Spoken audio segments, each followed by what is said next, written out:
Here at center court at the T-Mobile Center, where a Big 12 champion has officially been crowned. It is the two-seeded Iowa State Cyclones all over the top-seeded Houston Cougars by 28 points here on Saturday night. It was a throttling from Iowa State. Women's basketball defended their home court last weekend in the first two rounds of the NCAA tournament, winning their first game against Drexel on Friday and beating Alabama in the round of 32 at the Moody Center on Sunday. The roof might have been closed at AT&T Stadium for today's game between Texas and Oklahoma State, but that didn't prevent the Longhorns from making it rain with confetti as Big 12 champions.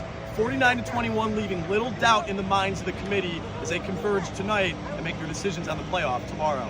That's it for me, TSTV Sports. Jason Kinander, have a great night. Here at day 3 of the Big 12 tournament, getting ready for 4 games of quarterfinal action with a little breakfast. And I know what you're thinking. If this is what a reporter is eating before a game, I wonder what the actual players are eating. Well, let me tell you about a BYU basketball player that isn't eating anything at all. Switching to the defensive side of the ball, Vernon Broughton brought the boom on Saturday. He had his best game in a Texas uniform. The Austin Marathon wasn't the only long-winded race to begin in the city this weekend as Texas baseball started its journey towards trip to Omaha number 39. This is finally going to be the year where one of those assistants walks into Tuscaloosa, looks him in the eyes, and beats the Crimson Tide. And Dylan Dessou, stay hot beyond the arc. He's been shooting over 50% from 3 for this Texas team. Good for first in Big 12 play.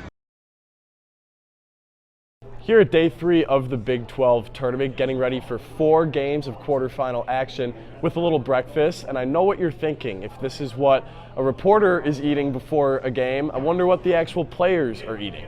Well, let me tell you about a BYU basketball player that isn't eating anything at all. We'll clearly get some food right now, except for Ali. BYU center Ali Khalifa is affectionately known by fans as the Egyptian magician. The Charlotte transfer has captured the hearts of Cougar fans this season with his play on the court and personality off it. But it's not a flashy pass or a Nike headband that has Khalifa raising eyebrows during this week's Big 12 tournament in Kansas City.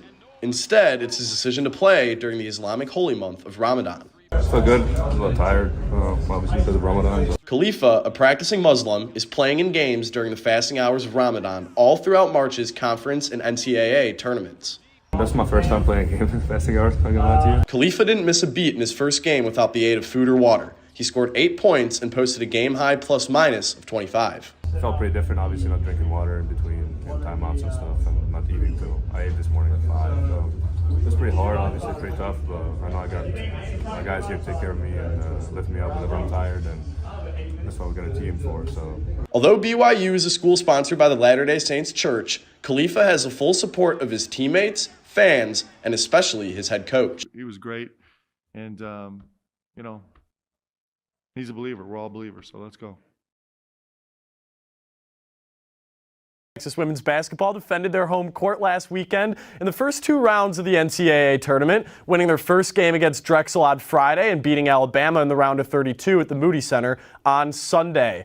Ahead of this weekend's Sweet 16, Texas head coach Vic Schaefer admitted to the media that he is bitter about the disadvantage playing against Gonzaga in Portland gives the higher-seeded Longhorns. It's a home game for them. It seems to me that that's the approach that we're trying to take, is be on a neutral floor, reward the teams that need to be rewarded. Texas's game against Gonzaga will mark Schaefer's 7th Sweet 16 appearance in his head coaching career and his 3rd with the Longhorns. Now, Texas men's basketball will be watching their second weekend of the NCAA tournament from home after a season-ending loss to Tennessee and former coach Rick Barnes on Saturday. The loss ends the college basketball careers of key players such as Max Abmas, Dylan Dessou, and Brock Cunningham, which marks yet another offseason of retooling for Rodney Terry and staff. It's the world to all of us, and I'm so happy that I was able to come to this tournament one more time with my teammates. For this university, for the state. It's hard to say Texas for the last time. It'd be hard to take the jersey off. Love the team, love the university. It's been fun. Off-season work has already begun for the Texas staff. The Longhorns have contacted over a dozen players in the transfer portal since it opened last week, including 2023 McDonald's All-American Brandon Garrison and TCU guard Micah Peavy. Austin FC will host its biggest game of the early season on Saturday when interstate rivals FC Dallas come to Q2 Stadium for the I-35 rivalry.